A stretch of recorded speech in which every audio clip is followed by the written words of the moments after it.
Hello, this is Theoretical Computer Science, section 4.1.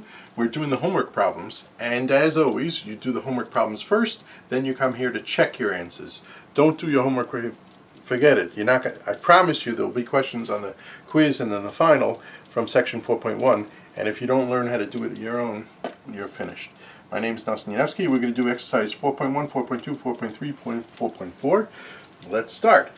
4.1 has to do with this finite automaton, and it asks a lot of questions about this finite automaton. So let's just write up the questions, okay?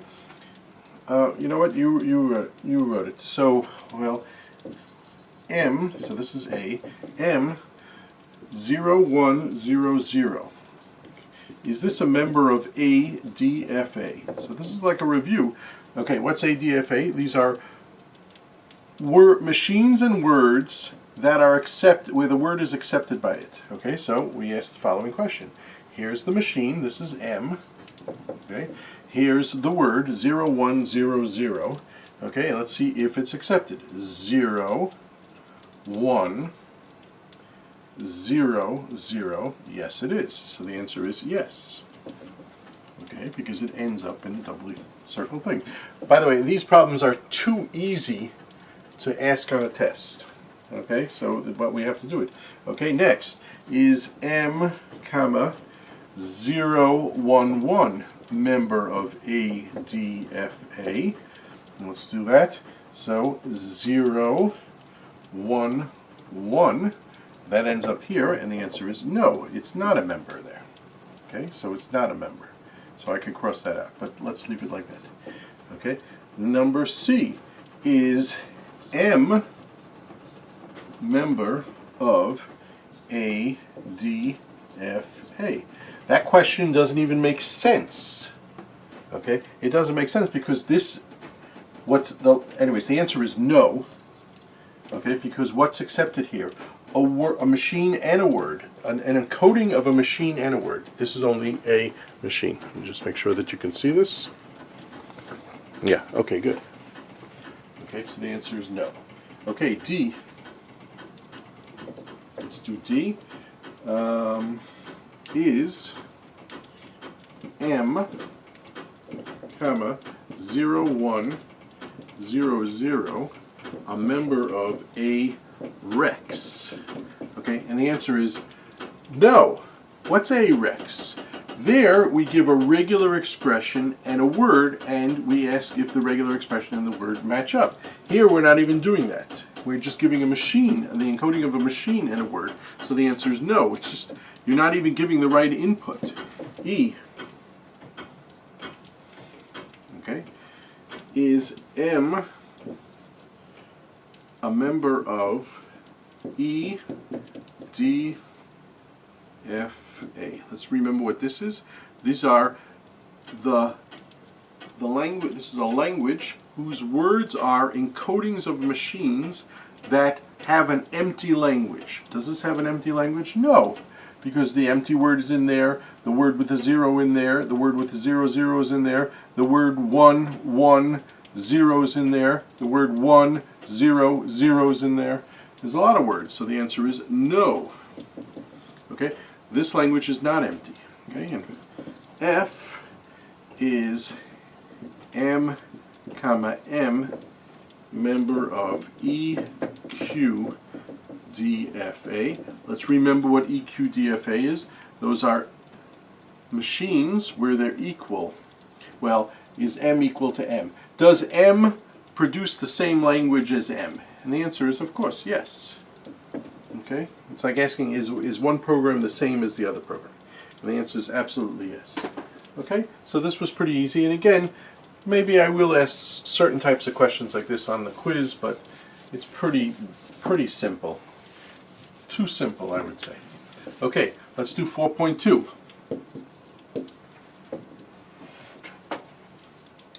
Consider the problem of determining whether a DFA and a regular expression are equivalent. Express this problem as a language and show that it is decidable. Okay, so the way we do this is as follows.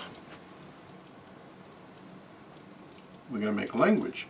EQ DFA dash an irregular expression dash rex.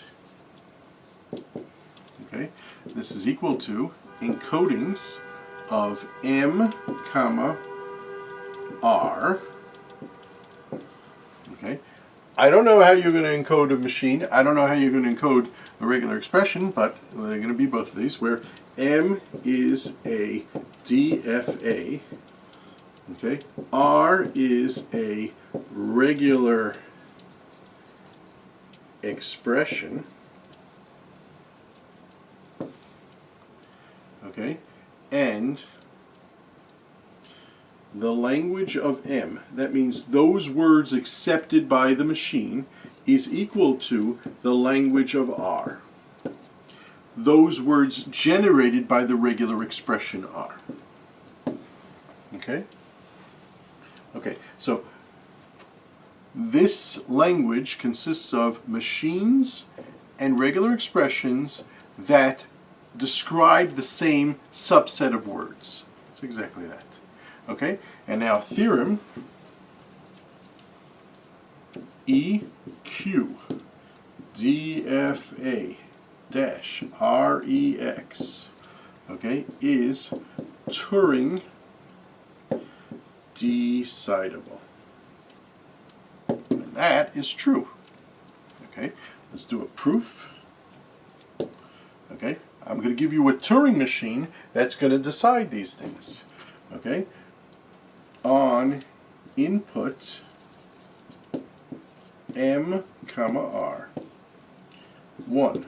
Convert r to a DFA. We'll call it n. We know how you can take a regular expression and convert it into a DFA. We did it. Okay? We did it. We did it in class. It's a very easy thing to do. Then, so take the regular expression and convert it to a DFA. We'll call it n. Then, 2. See if the encoding m comma n is a member of, now here's a DFA, here's a DFA. Okay, by the way, we know how to make it into an NFA, but an NFA, non-deterministic, but fine, turn it into a DFA. Okay, you can convert a regular expression to a NFA and then convert the NFA to a DFA. See if m comma n is a member of EQ DFA. Okay, if yes, accept. Else, reject. Okay. Simple as that. So again, you have a machine, a finite automaton, you have a regular expression. Convert the regular expression to a DFA, then see if they're equal. That's it. Okay, can't get much easier than that. Number 4.3. Da, da, da, da, da, da.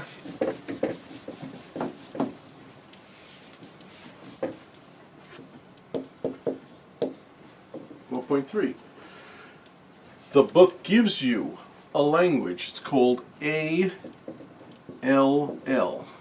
Okay? And it's a DFA. Okay? And what is this equal to? It's equal to A such that A is a DFA. Okay, they're a little bit silly for changing the name. They should call it M, like we've been doing it, or call it B, like the book has been calling it. Why change the letter? But fine. Well, A is a DFA, and such that the language of A, in other words, the words accepted by this machine, is equal to the don't move, sigma star. Okay. Okay. Show that all DFA is decidable. Turing decidable, but fine, decidable. Okay. So every single word is accepted by this machine. Okay. Very good. How do you do this? Okay. So let's make it as a theorem. Theorem. All DFA is Turing decidable. Okay, proof. Okay, the way I'm going to do it is I'm going to make you a Turing machine that gives a yes/no answer to this. Okay, on input A 1, find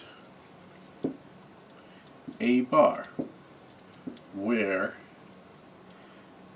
A bar is another machine where the language of A bar is equal to the language of A bar. Stop. Okay? One of the things we saw was regular languages is closed under complement. Okay? What does that mean, it's closed under complement? That means that if you give me a regular language, I can find if you give me a regular language, I can find another language which is the complement of it. Okay? And it's regular, which means I can find another finite automaton. And we learned how to do this. We learned how to do this first day of the class. Okay, what do? You change accepting states for non-accepting states. You change non-accepting states for accepting states. Okay, great. So we know how to do this. Find a new machine, a new finite automaton, where the language of the new machine is equal to the complement of the language of the old machine. Okay, 2. See if A bar, encoding of A bar, is a member of E DFA. Okay? Okay. Okay. If yes, accept. If no, reject. Okay? So let's see what this says. It says as follows. See if the machine accepts the blank. Here's the thing, okay? If language of A equals everything, then language of A bar equals the empty language. Okay? So all you have to do is find A bar and see if it's empty. We know that this is Turing decidable, so it's not a problem. Okay, so that's one way of solving the problem. Let me just give you one other way of solving the problem. You could do it just like you solved EDFA. Start at the starting state and do a breadth first search of the finite automaton or a depth first search of the finite automaton. Go through it and see if there's anything that you can get to that's not an accepting state. If you can get to a non-accepting state, then you have a word that's not accepted. Okay? And if you have a word that's not accepted, then you do not have every single word accepted. Okay? So again, take A, do a breadth first search or a depth first search. Remember, a finite automaton is a graph. Take A, do a breadth first search or a depth first search, and look for a non-accepting state. If you can land in a non-accepting state, then this is not true. Okay? That takes care of that. Let's do 4.4. Okay, last problem. Exercise 4.4. A epsilon CFG. Okay, so what is that? It's an encoding. It's a language. What are the words? It's encoding of grammars, such that G is a context-free grammar that generates the empty word. Okay, we want to know yes or no is the empty word in there. Okay, so I'll give you two ways of solving it. One is directly. You have a bunch of rules. S goes to A, X, Y, B, and X goes to da-da-da-da, and Y goes to da-da-da-da, and A, capital A goes to da-da-da-da. These are context-free grammars. Well, if any of them can get to the epsilon rule, so we don't want any word, okay? We want one specific word, namely the epsilon. So then you check this. And if this is made up of A and B also you can get to the empty word, so you can check this. And if you can check this, you check this. And you go backwards. Okay? So this is similar to this language which we talked about. Here we wanted to know, is nothing get back? Can you get to nothing? Okay, here what we're doing is we're seeing, can you get to the empty word? So if you can go from A to the empty word, then you get A. If you can go from B to the empty word, you can get from there. Now if you go from A to B, that means you can go here. Great. Now what you try to do is go backwards and see, do I get back from to S? In other words, is there some derivation that you can do that gets you the empty word? Okay, so you start with the empty word and you go backwards and see if you can get back to S. The same thing. If everything on the right is checked, you check what's on the left. That's a straightforward way of solving it, just like we solved that. But there's a much easier way of solving it, and it goes as follows. Okay?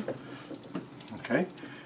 Find, you have an encoding of G. Very good. Find an encoding of G with the empty word. Put those together. And now, see if G, comma, epsilon, empty word, okay, is a member of a context-free grammar. We did in class that this is decidable. So now you want to see if this is decidable, okay? And if it is, if this is accepted, you say yes here. And if this is not accepted, you say no here. That's it. It's easier than what we did in class. In class we did this language, which is for any word whatsoever. Here we're just asking one particular word. Much easier. Okay? So that takes care of that. We're going to do section 4.2 also.